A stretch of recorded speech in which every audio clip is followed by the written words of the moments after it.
Entriamo in diretta, speciale elezioni, sono rimasti con me Marco Della Pietra, Fratelli d'Italia, Emanuele Crosato, Forza Italia e poi Matteo Ribon, direttore della CNA del Veneto, che fra poco ci deve lasciare, ma poi ritorno da Ribon per un messaggio finale delle imprese. Nicola Palumbo, consulente aziendale che ci sta aiutando appunto nel decifrare questi dati, Riccardo Mortandello che è con noi nonostante alcune difficoltà di connessione, Alessandro Manera, vice sindaco di Treviso, che ha partecipato a questa competizione elettorale e porta a casa comunque un successo personale nello psicodramma, diciamo così, della Lega. Quindi insomma c'è da un lato la soddisfazione personale, dall'altro magari la preoccupazione di un partito che probabilmente non è più quello di una volta. Non a caso, senta Manera, quando ha sentito che Umberto Bossi ha votato Forza Italia, lei che cosa ha pensato? Non volevo crederci. No, ma adesso non so se l'abbia detto, magari su provocazione, adesso non ho capito se l'ha detto veramente, spero sia provocazione. Più che altro queste affermazioni adesso, con il rispetto e l'affetto che abbiamo per il nostro fondatore, magari farle il giorno prima delle elezioni, magari lui sa che insomma, creano degli scompigli. No, era meglio evitarla questa cosa. Era una polpetta avvelenata a Salvini, l'ennesima. Allora, rivediamo i dati della circoscrizione nord-est, perché poi il ragionamento si fa sulla base delle circoscrizioni. Allora, Fratelli d'Italia 31,9, questo a nord-est, Partito Democratico 25,8, Lega 10,2, Forza Italia 7, Alleanza Verdi Sinistra 6,7, quindi praticamente di poco sotto al partito azzurro. Il Movimento 5 Stelle sotto l'Alleanza Verdi Sinistra il 5,7%, Azione 3,8%, Stati Uniti d'Europa 3%, SVP 2,4%, chiaramente ha un peso specifico nell'Alto Adige, e poi Pace Terra Dignità 2,3%, la formazione di Santoro per intenderci. Andiamo avanti. Abbiamo poi Libertà, Cateno di Luca 0,8, 0,3, Alternativa Popolare. Queste le liste che erano state ammesse alla corsa elettorale in vista delle europee a nord-est. Rivediamo anche i candidati mentre continuiamo a parlare. Palumbo, l'astensionismo, chi ha colpito di più? Il centrodestra, il centrosinistra, le forze liberali europeiste? Un tempo si diceva che l'astensionismo in qualche modo danneggiava la destra, e oggi chi danneggia l'astensionismo? Ancora in questo modo non vi è mai una controprova, poiché insomma sono cose che si dicono, che si valutano dopo. È chiaro che se uno guarda l'importante risultato del PD, sia a livello nazionale che a livello di circoscrizione, sia a livello veneto, potrebbe anche fare una valutazione di questo tipo. È calato di 10 punti percentuali, soprattutto nella circoscrizione nord-orientale, l'affluenza, sale il PD, mettiamolo in correlazione. È una valutazione semplicistica che probabilmente non va al cuore, perché esiste una base comunque che vota a sinistra da sempre e che continuerà a farlo a prescindere da leader, da proposte in genere, però senza dubbio balza all'occhio questo importante risultato sopra ogni aspettativa del partito della Schlein. È normale che generalmente si dice proprio quello che diceva lei, cioè l'elettore di centro-destra va al mare, l'elettore di sinistra va al voto. Questa è una battuta, ma che ha una base che si fonda dalla notte ai tempi di ogni tornata elettorale. Sul resto aspettiamo un attimo, perché poi tra poco inizierà lo spoglio delle amministrative, dove invece i voti si danno più alle persone probabilmente che ai partiti, e capiremo in quel caso lì se il PD è ancora così forte o comunque così in crescita rispetto a appunto questi dati europei, o se invece mostreranno altro. E lo stesso vale per il valore Lega di cui si parlava prima. Tra poche ore sapremo se i candidati sindaci storici forti in quota Lega avranno avuto la forza per riconfermarsi oppure avranno invece delle difficoltà. Sono cose che si vedono, si analizzano dopo e Senta, Mortandello, con un partito democratico così tonico, la strada per azione per le forze europeiste è quella di aprire un dialogo se si vuole contrastare la destra e il centrodestra. Assolutamente sì, ma un dialogo non va aperto solo con il Partito Democratico, ma va aperto anche con chi si riconosce in valori liberali e che magari è più spostato verso il centrodestra. È ovvio che il voto al Partito Democratico è anche un voto di persone che hanno un po' ceduto alla sirena del voto utile, ben consapevoli che quando c'è un sistema proporzionale ogni singolo voto è utile. In Italia poi abbiamo questa prerogativa della soglia di sbarramento che in alcuni paesi d'Europa non c'è e per cui tanti hanno ceduto anche alla questione del cosiddetto voto utile. Sicuramente va fatta una riflessione di coordinamento tra le forze centriste, io mi definisco la parte di sinistra di queste forze centriste, e un Partito Democratico che non deve cedere alle sirene del Movimento 5 Stelle o dell'estrema sinistra, perché finché in Italia avremo i massimalismi che imperano di qua e di là, avremo sempre poco buonsenso e saremo penalizzati non solo a livello nazionale ma anche a livello europeo. Quindi assolutamente sì, vanno fatte delle riflessioni anche e soprattutto col principale partito di centrosinistra che oggi è il Partito Democratico. E Calenda e Renzi, preso atto della debacle, torneranno a parlare, si allontaneranno ancora di più? Che cosa faranno? Perché poi insieme comunque rappresentano un 7,5% dell'elettorato. Allora io mi auguro che sia Renzi che Calenda riflettano, perché sono entrambi intelligenti, ottimi politici, forse la caratura da leader non proprio la interpretano in maniera esemplare. Questo risultato che c'è stato dimostra che c'è un'area di almeno che va dal 5 al 10% di persone che identificano in questi due nuclei partitici, diciamo, un'alternativa. Ora, noi come socialisti liberali abbiamo un patto federativo con Azione che aprirà a una fase costituente nei prossimi mesi, a questa fase costituente che vuole individuare un nuovo nucleo partitico. Mi auguro che anche Italia Viva, Più Europa, i radicali possano trovare l'opportunità di partecipazione per costruire questa area riformista, area repubblicana di cui l'Italia comunque ha bisogno, perché i dati sono incontrovertibili. Seppure entrambi non hanno raggiunto il quorum, esiste un elettorato che ha una predisposizione al voto soprattutto legata ai contenuti più che ai leader, perché io non ho sentito... Quindi lei, Mortandello, sarebbe pronto a confluire nel Partito Democratico? Più o meno? Assolutamente no.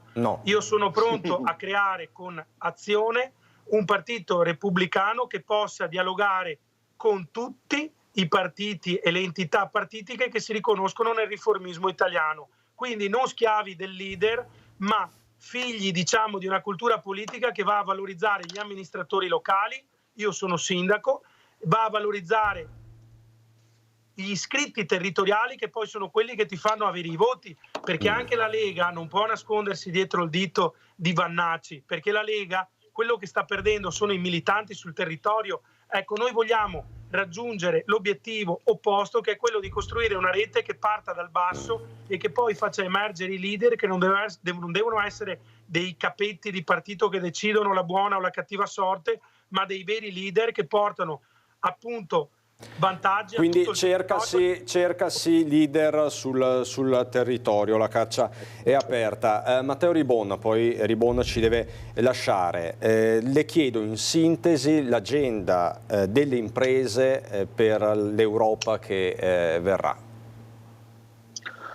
Non le chiedo un libro di sogni, ma qualcosa che può essere messo a terra subito. La semplifichiamo in qualche punto. Il primo è che dobbiamo ripartire da un'attenzione specifica nei confronti della piccola impresa, piccola e media impresa, che è un po' inutile che ci diciamo il cuore che riesce a sviluppare ed è stato in grado di sviluppare l'economia del nostro territorio.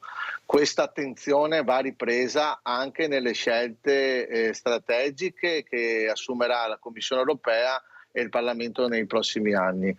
Dobbiamo mettere mano ad alcune scelte, imposizioni o valutazioni che sono state fatte in maniera troppo frettolosa senza tener conto delle specifiche. Guardo in particolar modo dei territori e delle imprese e dei cittadini, come quelle che sono state prese nei confronti del Green Deal rispetto alla questione casa automotive, che va in qualche maniera canalizzata rispetto alle reali possibilità. Poi il terzo punto, ne parlavo prima, le scelte di politica industriale a livello europeo sono importantissime. Cioè riportiamo alcune produzioni, filiere con testa, corpo e gambe nel contesto europeo, perché altrimenti non riusciremo a vincere una sfida internazionale. Ultimo punto, l'aspetto della burocrazia, che continua a essere ancora fortissimo nel contesto di valutazione europea, e noi dobbiamo lavorare perché questo venga semplificato per essere più attrattivo nell'ambito della concorrenza e della vivacità del tessuto produttivo. Ci auspichiamo che in un ambito internazionale l'Europa più forte sia quella in grado anche di avere un ruolo di protagonista nelle tensioni e nelle problematiche geopolitiche, perché tutto quello che ho detto prima, se le situazioni vanno a rendersi ancora più tese ed entriamo in conflitti ancora più grandi, non avrà nessun senso, perché comunque sia ci saranno problemi molto più seri dal punto di vista della vita delle persone e dal punto di vista dell'esistenza del contesto europeo. Quindi ecco, questa è in breve l'attenzione che vogliamo porre con quelli che saranno gli eletti, che andremo a chiamare, a tirare per la giacchetta appena sapremo chi saranno in maniera definitiva. Insomma, gli aspettate al varco. Sì, non c'è problema, li aspettiamo proprio al varco, a prescindere dai nomi e da quello che in qualche maniera rappresentano in questo momento. E l'ultimo aspetto è la questione territoriale, è una questione che andrà a definirsi nei prossimi mesi. Credo che ci siano dei cambiamenti importanti anche all'interno delle stesse coalizioni, dei stessi gruppi.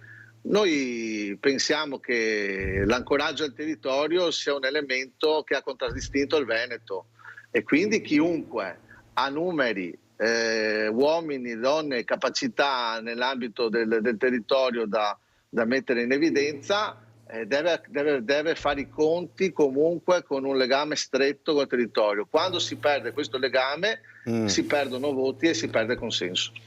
Ed è in parte quello che è successo. Grazie Matteo Ribon, buon lavoro. Doveva lasciarci alle 9:30, quindi siamo perfetti. Buon lavoro quindi a Matteo Ribon e alle imprese del Veneto che rappresenta. Io vi mostro questo dato da Eligendo e vorrei fosse Nicola Palumbo a commentarlo, perché è il dato che riguarda Treviso città, il comune di Treviso con le sue 77 sezioni. Il Partito Democratico è primo partito, vedo che tutte sono state scrutinate, quindi primo partito il PD, secondo Fratelli d'Italia, terzo la Lega, quarto Alleanza Verdi e Sinistra, poi Azione e Forza Italia. Quindi il dato di Treviso città, insomma, ha una sua specificità. Palumbo. A me parla proprio di quello che si diceva prima, insomma, le elezioni europee hanno una loro storia che si fonda molto sul simbolo partitico, perché poi nei casi chiaramente di coloro che vanno a caccia di preferenze ci sono situazioni che spostano, però è un dato che secondo me sorprende e che nessuno, penso nemmeno tra coloro che sono in studio o connessi, poteva immaginare fino a qualche giorno fa. Il PD, primo partito dopo le elezioni europee a Treviso città, è un risultato che mi sorprende e che fa capire come probabilmente, ma questi sono commenti a caldo che lasciano un tempo che trovano in attesa di avere dati più assodati, però il sindaco Conte con la sua squadra ha dei voti suoi che appartengono alla sua amministrazione, al suo modo di fare politica, al suo modo di amministrare, ma quando c'è da trasferire forse al partito c'è più difficoltà, e lo stesso vale per altri amministratori. 9.000 voti al PD, primo partito, insomma, sfido chiunque ad averlo detto qualche giorno fa. Fratelli d'Italia comunque resta un partito forte ma non sfonda, e anche questo dato mi sorprende perché avrei pensato a dati più in linea con i valori regionali, e la Lega tutto sommato è vero che è in forte calo ma ha una sua base. Io spiegazioni così su due passi non ne ho così complete, ma perché è un dato che stupisce. Adesso sarebbe interessante Alessandro Manera, la stupisce questo dato? Insomma, Partito Democratico, primo partito in città. Sì, vedo, adesso Marco si arrabbia, vedo Fratelli d'Italia molto in crisi in città perché ha preso 12 punti in meno rispetto sto scherzando ovviamente, sto scherzando. Guarda che te voglio bene, te lo sai che te voglio bene, vero? È anche mattina presto, dai, appena trombato. Mi ha appena trombato alle elezioni, vuoi che non sia neanche... Non hai detto... No.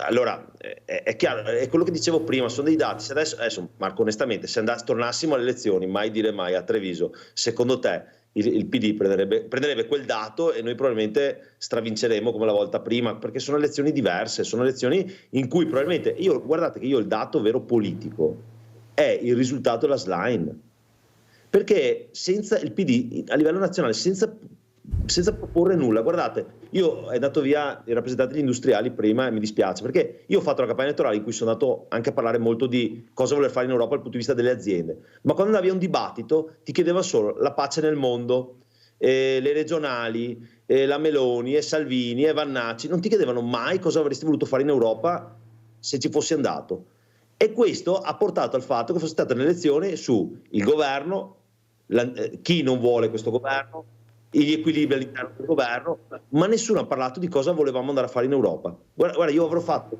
20 dibattiti, cioè una volta ho provato a dire guardate, dobbiamo creare delle aree economiche speciali nel Bellunese, tutti mi hanno guardato, va bene, ma l'Ucraina, ma i migranti, ma non si parlava mai, quindi diciamocelo sinceramente, è stato polarizzato su questo e la slime è uscita, ci dice guardate che è un dato importante, quella che noi ritenevamo antipatica, non si capisce quando parla, ha dato un dato eccezionale su cui il PD costruirà su tante regioni, costruirà una forte base di consenso per andare a delle regionali forti, questo sì, quindi dobbiamo riportarci tutte le maniche e capire perché il PD ha preso questi dati. A Treviso, guardate, la spiegazione dopo a un anno dalle elezioni è un dato loro, hanno avuto anche tante persone che correvano molto bene, perché andate a vedere i dati della Moretti, di Zan, di tutte queste persone hanno preso tante preferenze, ma tante, Bonaccini.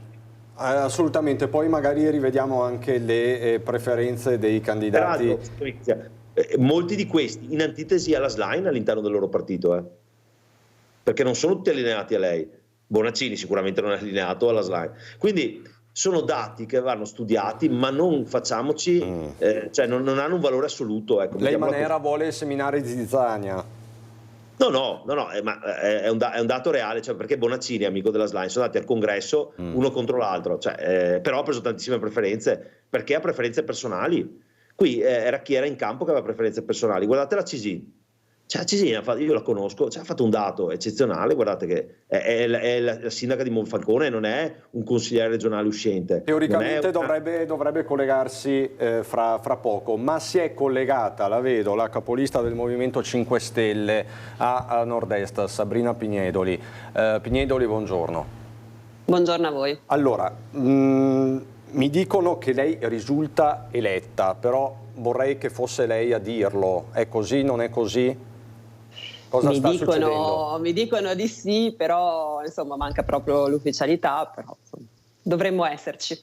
Vedo dal suo volto disteso che insomma ci siamo. Beh, disteso insomma, nel senso che non ho dormito molto stanotte, ma comunque. Però insomma si vede quando una persona è soddisfatta. Quindi il riscontro personale c'è, lei probabilmente sarà l'unica europarlamentare del Movimento 5 Stelle a nord-est, però resta un partito in affanno, il Movimento 5 Stelle. Come lo legge il dato? È sotto le aspettative? Beh sì, il dato è un po' sotto le aspettative, soprattutto a livello nazionale, diciamo, perché lo sappiamo che nel nord-est per noi è una circoscrizione piuttosto difficile. E un altro dato che secondo me è da rilevare in maniera negativa è il forte astensionismo che c'è stato. Questo sicuramente non è un dato positivo, proprio perché vuol dire che gli italiani vedono ancora molto lontana l'Europa, e purtroppo per fortuna insomma l'Europa incide sugli italiani moltissimo, e quindi sarebbe importante che si votasse anche insomma per queste consultazioni elettorali. Personalmente, chiaramente io sono felice che il fatto di essere stata molto sul territorio, di aver cercato di ascoltare la gente, di essere andata anche nelle realtà più piccole abbia premiato, perché devo dire che insomma in termini di preferenze, nonostante il crollo del movimento, in termini di preferenze sono aumentate le mie personali. Questo significa che il Movimento 5 Stelle, così come altri partiti, deve ripartire un po' dal territorio. Il Movimento 5 Stelle di solito ha buone performance, no, a livello nazionale, politico, però poi sui territori un po' pecca. Forse questo risultato deludente sottolinea questo ancora una volta? Beh, perché bisogna aprirsi, cioè dobbiamo cominciare ad aprirci di più al territorio, non possiamo continuare a parlarci tra di noi dobbiamo cominciare ad avere un discorso che si apra ai cittadini, si apre alle associazioni di categoria, si apre a quello che non è movimento, per poter dialogare, e solo così si riesce ad incrementare il consenso, e poi cercare di parlare anche alle persone che non vanno a votare, cercare di dar loro una motivazione per tornare alle urne. Questo è molto importante. Vi ha danneggiato parecchio questo astensionismo, e perché la gente non si è proprio presentata al seggio per votarvi? Beh sì, l'astensionismo ci ha sicuramente danneggiato. La gente non si è presentata non tanto magari non si è presentata non per votare noi, ma proprio non si è presentata secondo me come segno di mancanza di fiducia nei confronti dell'Europa, temo. E questo purtroppo è un elemento che secondo me tutti quanti noi come parlamentari europei, che adesso siamo stati eletti, dovremmo cercare di analizzare e cercare di fare in modo che insomma ci sia più attenzione anche per quello che l'Europa, che sicuramente va riformata, rimodulata, vanno tolte tante burocrazie, però dobbiamo considerare che è molto importante avere un riscontro positivo, insomma, anche tra le persone, far capire alle persone quanto è importante l'Europa per loro. Allora, Sabrina Pignedoli quindi risulta molto probabilmente eletta e sarà l'unica rappresentante del Movimento 5 Stelle a Strasburgo, Bruxelles, per il nord-est. Fa riferimento a questo territorio, il concetto di territorio questa mattina l'abbiamo evocato più volte, no? Si dice sempre a ogni elezione bisogna ritornare al territorio, bisogna ritornare al territorio. Crosato. Sì, lo si dice sempre, però osservando anche le preferenze molto probabilmente l'elezione europea è sempre quella molto più lontana dal territorio, perché comunque se guardiamo... Lo stesso Vannacci non è un uomo del territorio. Esatto, in effetti non si spiega come abbia preso così tante preferenze se non dalla cassa mediatica che c'è stata. E quindi quello anche perché effettivamente, tranne alcune dichiarazioni sulle posizioni, se guardiamo in altri temi non si capisce qual è il suo pensiero e cosa abbia detto. mentre comunque ci sono alcuni dati positivi legati ad amministratori del territorio che comunque riescono a prendere, certo non quelle preferenze, però riescono comunque a ricavarsi uno spazio, e quindi questo è molto interessante, perché lo stesso Bonaccini, lo stesso anche guardavo anche i dati di Pizzarotti all'interno di Azione, comunque i dati sono estremamente positivi, quindi un amministratore locale quando fa bene comunque, specie se in una città grande, riesce ad avere delle preferenze personali anche in una elezione difficile come quella delle europee. Che è un po' quello che è successo a Manera, non per darle un contentino a Manera e per tirarle sul morale, ma insomma apprezzi lo sforzo. No, sì, ma io veramente sono contento, ma io dico anche un'altra cosa. Queste due elezioni mi hanno dato anche la possibilità di conoscere il territorio in maniera diversa, lo dico sinceramente, perché parliamo di sesso degli anni. Cioè, ho visto una realtà territoriale anche da Treviso, di Vicenza, di Padova, di Venezia, quando sono riuscito a girare in così, che mi ha fatto anche molto pensare su quello che devono essere le proposte del e diversi contesti, anche dal punto di vista delle attività produttive. Perché altrimenti aveva ragione quello che diceva prima il tuo ospite. La Lega è sempre stato un partito molto legato al territorio, ma anche alle aziende territoriali. E l'interpretazione di questo, io ho visto, forse l'abbiamo un po' persa da questo punto di vista, dobbiamo recuperarla. Cioè, io non ho problemi a fare critiche al mio partito quando c'è da farle, nel senso, in ambito costruttivo non è con la verità in tasca, però, e qui c'è la Pignedoli collegata, ci siamo incrociati parecchie volte. Il problema, guarda, è anche dei dibattiti che abbiamo fatto, dove non si parlava mai d'Europa, tranne qualche dibattito su Antena 3 in cui qualche tema, onestamente, su Focus è venuto fuori. Cioè, si parlava di cose in cui l'Europa non c'entra niente, in cui non ha neanche potere il parlamentare europeo su quel tipo di temi. Quindi forse anche riallineare un po' queste cose può essere importante. E dico un'ultima cosa, e sai, Cristian, che io sono particolarmente polemico su questo. Allora, io ho fatto il vice sindaco nell'ultimo mese in cui ero inibito a parlare di qualsiasi cosa. Perché Marco è lì, io qua ho due amministratori, io non potevo fare una gara podistica senza dire sono Maria Alessandro, sono vice sindaco. Ecco, allora, anche sta cosa qua, che è legata solo a chi fa territorio, ma non è legata ai leader nazionali di qualsiasi tipo, candidati, forse è da rivedere però, perché già hanno una forza enorme. Se poi Bonaccini... lei dice giustamente la Premier, il Presidente del Consiglio, ha avuto una visibilità enorme. Bonaccini, così Marco non si arrabbia. Bonaccini faceva conferenza stampa da Presidente della Regione, giustamente dicendo quello che faceva in quel mese, pagato per quello che faceva. Io per fare un comunicato su una corsa, su una piccola corsa, dovevo mettere gli omissi se non potevo mettere il mio nome. Ma scusate, allora o mi sospendete la carica per quel periodo oppure li allineiamo tutti, perché già hanno una grande fortuna di avere una valenza nazionale. Fortuna, ce la sono guadagnata, per carità. Ma cioè, insomma, visto che hanno candidati qualcuno sul mio collegio, magari, ecco, su sta cosa qua, visto che è finito tutto adesso, possiamo parlarci, perché altrimenti un giorno toccherà anche a Marco dover star zitto, perché un leader nazionale può dire quello che vuole in qualsiasi ora della giornata e lui non può parlare da sindaco di Spresiano. Questo non è giusto, questo è una cosa, non è giusto, scusate, io non la ritengo giusta. No, ma questo è un problema anche molto concreto poi per chi fa informazione,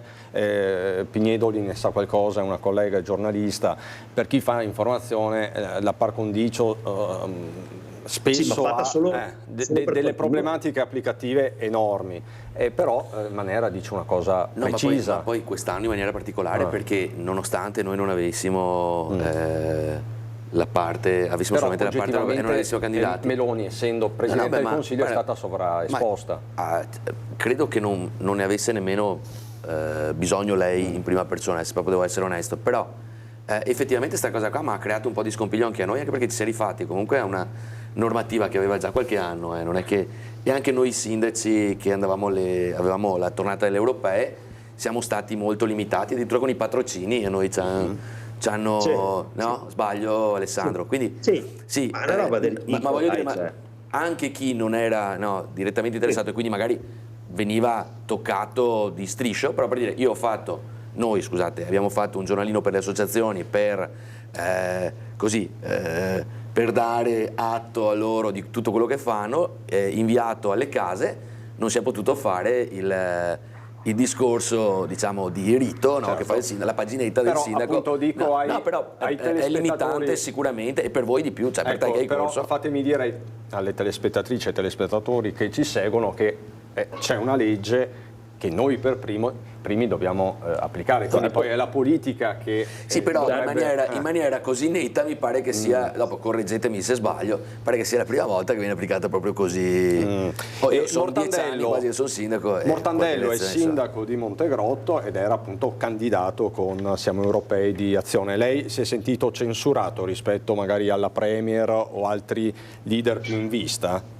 Beh, senza ombra di dubbio, nel senso che un primo ministro che si candida alle europee sapendo che non andare da paese delle banane, ma in Italia vale tutto, ma anche rispetto a questa normativa, diciamo che un paese che ancora va al voto utilizzando la carta e la matita, mettendo in difficoltà soprattutto i più anziani che non si recano perché semplicemente non hanno gli strumenti fisici per poter votare, è un paese che dà priorità all'esibizionismo di alcuni politici che possono farlo da posizioni di potere. È ovvio che gli amministratori paradossalmente anche nel loro territorio hanno una posizione di potere, ma sono altrettanto seri a non fare speculazioni politica. Dico questo anche riallacciandomi alla legge elettorale, perché durante le europee siamo tutti proporzionalisti. Quando arrivano le politiche ritorniamo sudditi dei capi partito e in un qualche modo la Meloni, il Salvini, il Calenda di turno determinano gli equilibri. Cito Calenda per citare uno dei capi partiti e per essere bipartisan. Quindi l'Italia è un po' il paese delle ipocrisie e anche questa legge andrebbe rivista con la logica del buon senso, perché in alcuni casi viene interpretata in maniera, diciamo, artistica, in altri non viene assolutamente interpretata e quindi servirebbe una riflessione più profonda sia sull'esposizione, perché ad esempio una legge seria avrebbe impedito al primo ministro di candidarsi. Invece in Italia tutto vale a seconda, diciamo, di chi ha la maggioranza. E senta, Pignedoli, volevo capire da lei, questa polarizzazione che c'è stata, perché c'è stata insomma, tra Meloni e Schlein a proposito di capi partito, capi bastone e quant'altro, vi ha danneggiato? Pensiamo al dibattito mancato da Bruno Vespa tra Meloni e Schlein. Ma io credo che sia importante guardare il nostro risultato. Prima di dare la colpa ad altri, di dare la colpa all'esterno, dobbiamo pensare di fare un esame di coscienza interno. Quello che sicuramente vorrei sottolineare è quello che ha detto anche Manera prima, cioè queste sono elezioni in cui si è parlato veramente poco d'Europa e quindi il dibattito è stato proprio italiano e quindi la polarizzazione è stata su due leader, diciamo così, italiani. E questo chiaramente un po' danneggia proprio anche la visione che i cittadini dovrebbero avere dell'Europa. Per cui sì, sicuramente bisogna ripensare tante cose, però io credo che non sia giusto dare la colpa all'esterno. Prima di tutto i partiti devono guardare al proprio interno dove hanno sbagliato, come rimodulare le cose, come ragionare diversamente su alcune strategie e poi dopo solo successivamente sarà il caso magari di riformare appunto la questione che il Premier possa o meno candidarsi per le elezioni europee sapendo benissimo che non andrà mai al Parlamento europeo. Senta Pignedoli, per essere ancora più franchi, la leadership di Giuseppe Conte è in bilico dopo questo risultato? Ma io credo proprio di no, non credo che i risultati elettorali possano in questo caso ridisegnare le leadership. Sicuramente sarà molto importante fare un discorso complessivo su come riuscire ad essere più presenti sul territorio, ad essere più incisivi. Quindi ritorniamo al discorso di prima. Allora, Palumbo, in merito a questo tema specifico, quindi par condicio, visibilità dei singoli protagonisti, come l'ha valutata questa campagna elettorale? È stata equilibrata, non è stata equilibrata, c'è stata un'eccessiva polarizzazione? Scusa, ma si stavano scaricando le cuffiette, quindi ogni tanto vede che armeggio, ma non è per mancanza di rispetto. No, allora, È ovvio che ci sono profili politici che hanno una visibilità per ruolo, hanno una posizione di potere estremamente forte e quindi vanno ogni giorno su media di qualsiasi tipo. È una legge comunque, quella della par condicio, che poggia sulle note dei tempi e che andrebbe probabilmente rivista, specie anche in relazione ai canali social che in questa giornata sono stati oggetto di una direttiva Agcom che ha di fatto messo sullo stesso piano i canali social agli altri media. Da un lato lo comprendo, dall'altro faccio un attimo presente che si tratta di canali totalmente diversi nella fruizione, quindi mentre posso non uscire sulla stampa o posso non uscire su una TV, sul social il post resta lì, quindi che senso ha fare l'ultimo giorno il silenzio che mi impedisce di fare un post, quando semplicemente andando nella parte bassa del feed posso immediatamente trovare contenuti, inviti al voto, campagne varie. Sono normative che nascono in un mondo totalmente differente rispetto a quello in cui siamo oggi, e quindi penso che andrebbe inquadrata una nuova legge, una nuova disposizione che possa essere un po' più di buon senso e paritaria e omogenea nelle possibilità di tutti. Quello che si diceva prima è pienamente corretto. Crosato, da questo punto di vista vanno riviste le regole del gioco?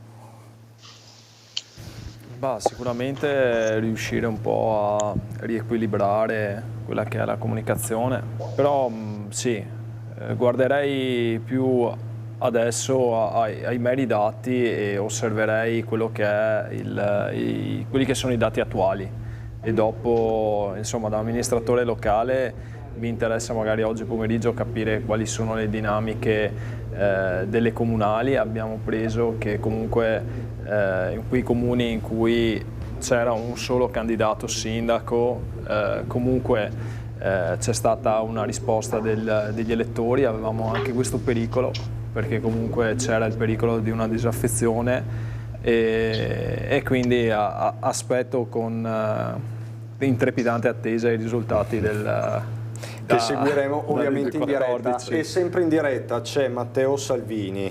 Non so se riusciamo a sentire le sue parole. Salvini. Andare a votare, tutta la politica, me compreso, hanno il dovere di ripensare al loro modo di lavorare. Questa è poi una discussione politica. Chiaro che se avessimo vinto con il 70% di affluenza avrebbe un certo peso, aver vinto con il 50% di affluenza è chiaro che toglie qualcosa a tutti.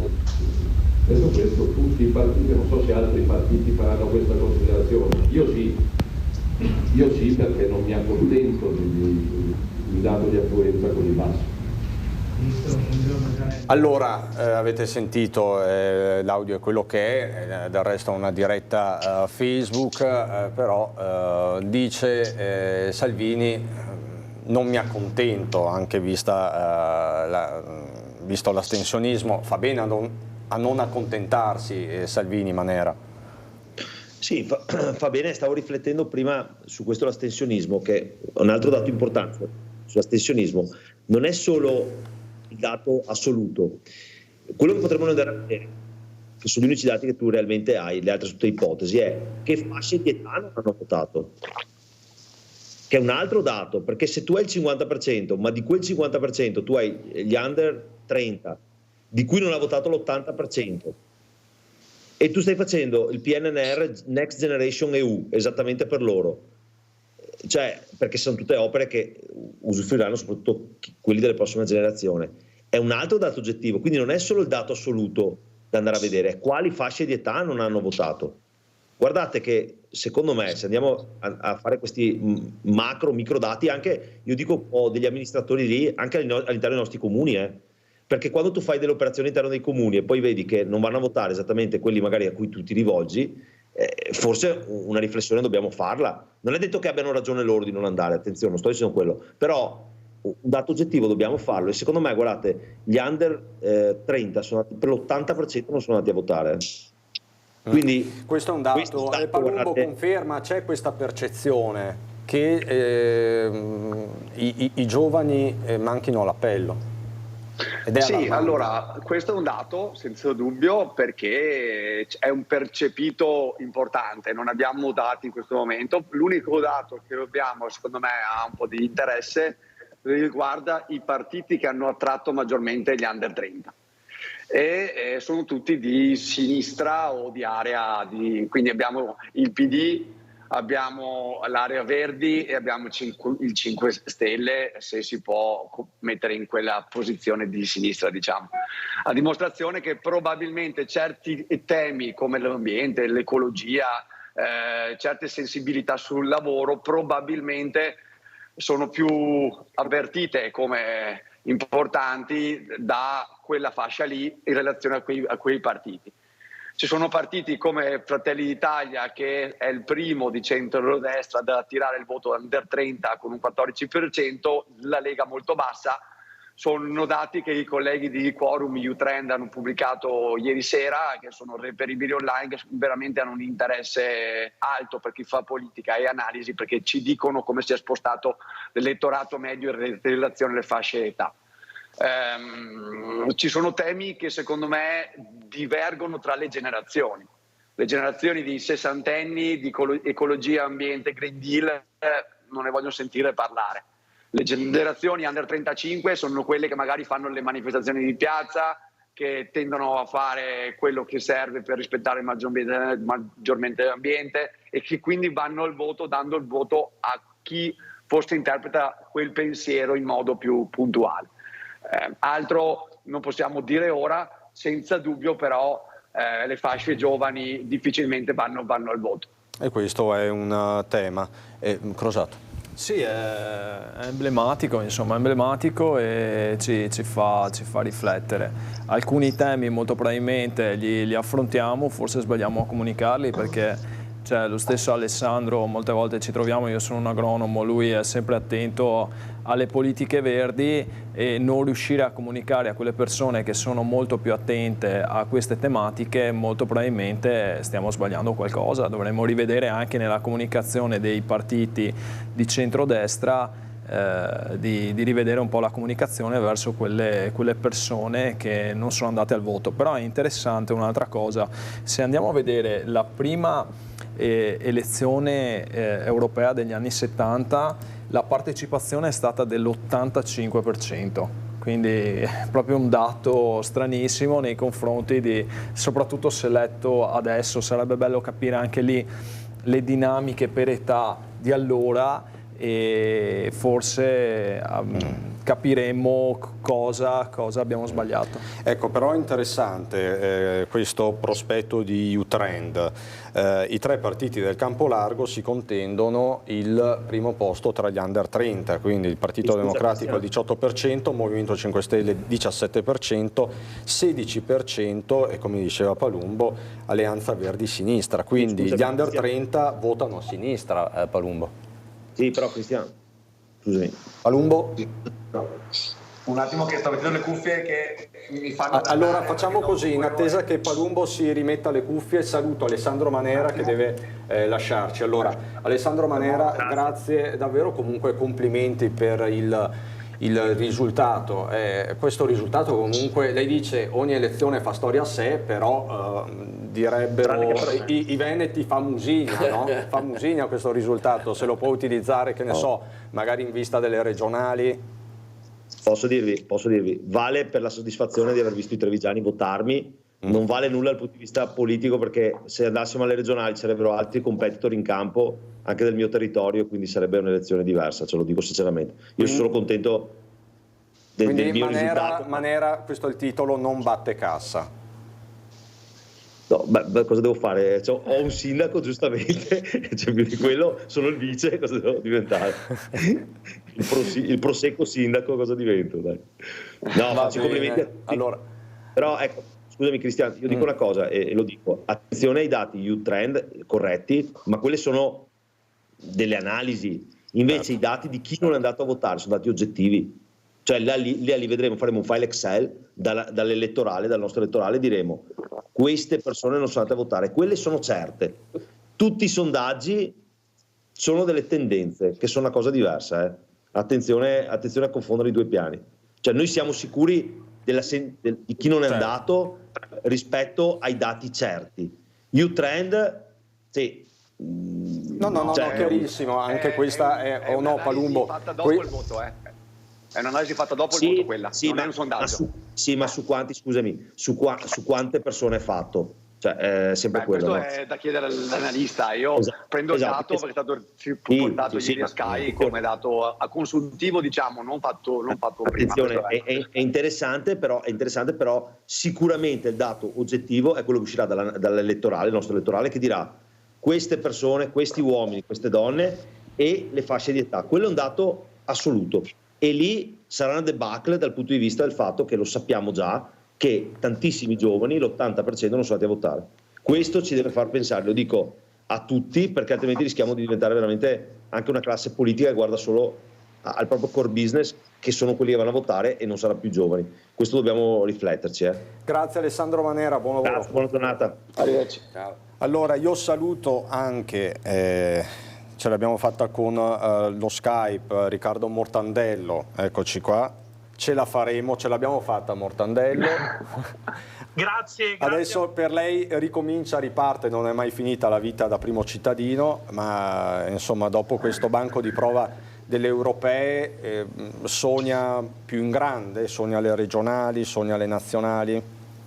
Allora io ora mi concentro sull'amministrare la città di Montegrotto Terme. Per me è stato un test molto importante, io mi ritengo estremamente soddisfatto delle oltre 2000 preferenze. Ho portato Azione ad essere il terzo partito a Montegrotto con oltre il 13%, quindi il mio lavoro l'ho fatto, spiace del risultato a livello nazionale, ma questo serve e aiuta a capire magari delle modalità di azione diversa. Diciamo che il suo apporto ha avuto un effetto termale su Azione. Sì, anche su Abano il risultato è stato molto buono, quindi nel mio piccolo ho agito in maniera molto decisa e i risultati sono arrivati. Vi lascio con due suggestioni, uno rivolto a tutti i candidati e ai giornalisti. Visto l'intenso lavoro di questi mesi, prendetevi una bella vacanza termale a Montegrotto Terme, vi aspettiamo a braccia aperte. E la seconda suggestione, ricordiamoci che oggi è il 10 giugno e ricorre il centenario dalla barbara uccisione di Giacomo Matteotti, e ogni italiano democratico dovrebbe ricordare questo momento, che può essere spinta per costruire un'Italia migliore domani. Grazie a tutti. Ha unito il serio al faceto. Grazie Riccardo Mortandello, sindaco di Montegrotto. Siamo europei. E io ringrazio anche i due sindaci che hanno iniziato con me questa maratona elettorale che andrà avanti per tutta la giornata fino a mezzanotte e oltre, perché appunto insomma c'è tanto da raccontare. C'è la sfida di Vittorio Veneto, certo. C'è la sfida di Mogliano per rimanere nel Trevigiano. Vittorio Veneto, Preganziol. A Vittorio Veneto chi vince? Non lo so, chi vinca a Vittorio Veneto. Io mi permetto di fare una divagazione che non è strettamente collegata al mio di partito, comunque per evidenziare anche il risultato che ha fatto una nostra collega fino a qualche tempo fa, perché Cristina Andretta ha fatto un buonissimo risultato con Forza Italia, e questa cosa qua credo che sia così un toccasana per chi fa l'amministratore del territorio, perché vuol dire che effettivamente c'è un riscontro da parte dei cittadini. A Vittorio Veneto non lo so che a Vittorio Veneto comunque la situazione non è proprio rosea, io penso che si andrà al ballottaggio e è da vedere dopo al ballottaggio chi appoggerà chi, come appoggerà cosa, quando e chi dove. Arriva al ballottaggio. Sì, no, ma presumo che la parte, cioè la sinistra dovrebbe arrivarci, stando a quello che si sente.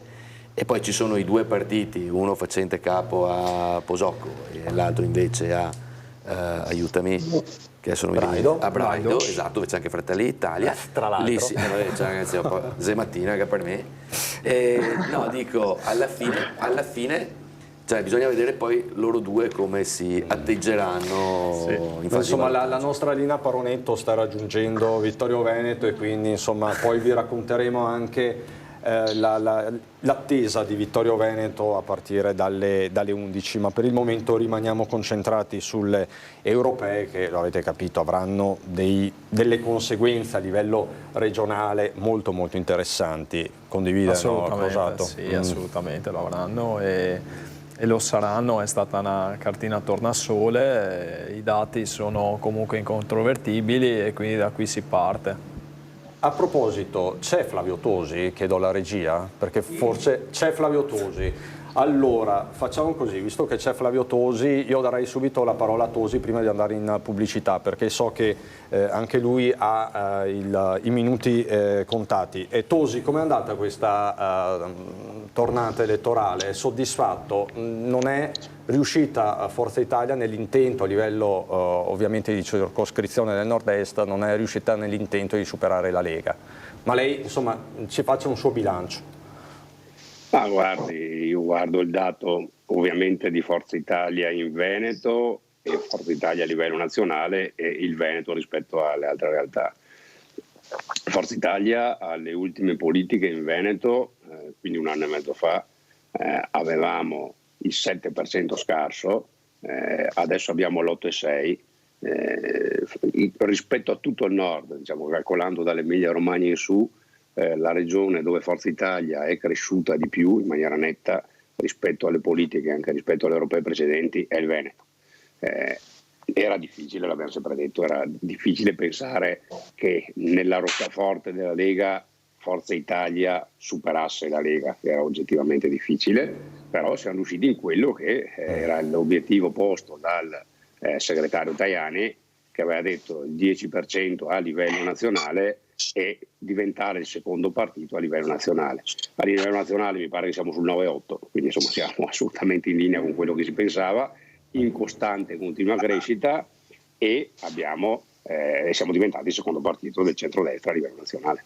E senta Tosi, allora Antonio Tajani vedo a nord-est ha agguantato circa 60.000 preferenze e lei 34.000, 35.000. È soddisfatto del risultato personale? Ma io sono uno che sulle preferenze ci sono abituato, perché insomma sono sempre candidato a preferenze. Era più o meno quello che mi aspettavo, devo dire molto sinceramente, perché avevo fatto più o meno quel conto lì e non ho sbagliato di pochissimo rispetto a quello che avevo ipotizzato, perché ho fatto un'ipotesi del voto di Forza Italia, delle preferenze del sottoscritto rispetto a Forza Italia, sapendo che ovviamente Antonio Tajani meritatamente sarebbe arrivato ampiamente primo nel collegio, però io sono anche in Veneto uno dei candidati più votati in assoluto, considerando poi devi sempre considerare anche il peso del partito, perché i candidati di Fratelli d'Italia viaggiano in un partito che in Veneto ha fatto il 37% o giù di lì e noi abbiamo fatto l'8,5%, quindi ovvio che là ci sono molte più preferenze perché ci sono molti più voti. Ma senta Tosi, allora Tajani in Europa non va, lei? Ma allora, non è ancora detto che scatti il secondo, anche se è probabile, perché uno va alla Südtiroler Volkspartei perché ha superato, come era già previsto, i 50.000 voti, quindi un seggio va lì. Ragionevolmente scatta il secondo perché se sia Azione che Renzi stanno sotto il 4%, Forza Italia è cresciuta, ci sono più seggi perché c'è stata la Brexit, quindi insomma diciamo complessivamente è probabile che scatti il secondo. Se scatta il secondo parlerò con Antonio Tajani e deciderò insieme a lui cosa fare, perché poi è il partito che mi dice cosa devo fare. Ok, quindi lei per il momento non scioglie le riserve, ne parlerà con... perché ripeto non sappiamo neanche se c'è il secondo, ragionevolmente sì, ma non lo sappiamo ancora. Poi ovviamente subito dopo di lei c'è la friulana Sandra Savino, anche per lei... Che è collega anche lei perché lei è sottosegretario al MEF. E bene anche Landretta, ex sindaco di Vedelago. Sì, Landretta con 6.000 preferenze raccolte appunto partendo da un comune non grande come Vedelago, vuol dire che la provincia di Treviso come Forza Italia ha lavorato bene a suo fianco e che lei come candidata ha funzionato, perché questo è il dato che risalta, perché sono tante, 6.000. E senta, non so se ha già sentito, visto, letto la dichiarazione di Raffaele Speranzon. Fratelli d'Italia dice qua c'è poco da fare, con un 37% in Veneto, il Veneto spetta a noi, spetta a Fratelli d'Italia. Parlo ovviamente della presidenza della regione nel 2025-2026. Beh, chiaro che loro intendono questo, però saranno Tajani, la Meloni appunto e Salvini a determinare i 9 candidati delle 9 regioni che andranno al voto. E Fratelli d'Italia è la prima forza in tutte e 9, indiscutibilmente. Però, come è normale che sia e come è sempre stato, non è che Forza Italia, che Fratelli d'Italia esprime 9 governatori su 9, esprimerà una parte importante, 5, 6, quelli che saranno candidati rispetto ai 9. Qualcuno resterà a Forza Italia, qualcuno resterà alla Lega. Bisognerà vedere chi esprime il candidato dove. Lei quindi non molla? Beh, allora le dicevo prima che rispetto, io ho guardato il nord, non ho fatto tempo a guardare tutto il resto d'Italia, ma dalla Toscana in su, la regione dove Forza Italia è cresciuta di più in proporzione è il Veneto. Fra le crescite regionali, diciamo così, di Forza Italia in tutto il nord, centro-nord, il Veneto è dove è cresciuta di più. Quindi insomma quello di Speranzon è un eccessivo entusiasmo? No, ripeto, ha tutto il diritto di dirlo, cioè loro sono largamente il primo partito, però il punto è che l'accordo è nazionale e quindi l'attribuzione dei candidati presidenti è su scala nazionale. Senta, le chiedo un commento in casa d'altri. Nella Lega ha vinto Vannacci? Beh, diciamo che Salvini la mossa Vannacci l'ha salvato, perché anche guardando solo il Veneto, la Lega che ha più del 13 è calata comunque rispetto alle ultime, però più del 13 e dico alle ultime anche alle politiche, quindi alle elezioni più recenti. Però se non avesse Vannacci sarebbe a 10. La Lega mi pare sia al 13,2. Se voi calcolate i voti di Vannacci e li togliete, che sono voti extra Lega, perché con la Lega non c'entrano, sarebbe a 10. Quindi comunque rispetto a quello che poteva essere un calo molto più pesante che avrebbe avuto la Lega in Veneto, Vannacci è stato decisivo per tenerla a galla. Poi devono essere i leghisti, gli elettori, i dirigenti a valutare la figura di Vannacci, cosa c'entra con la Lega, ma questo è un problema d'altro. E senta Tosi, quanto può rimanere ancora con me? Ancora 5 minuti, fino alle 10:15. Allora facciamo così, 1 minuto di pubblicità, saluto Della Pietra e Crosato, ritorno con Tosi, Pignedoli e Palumbo e con altri ospiti. Fra pochissimo ancora Tosi.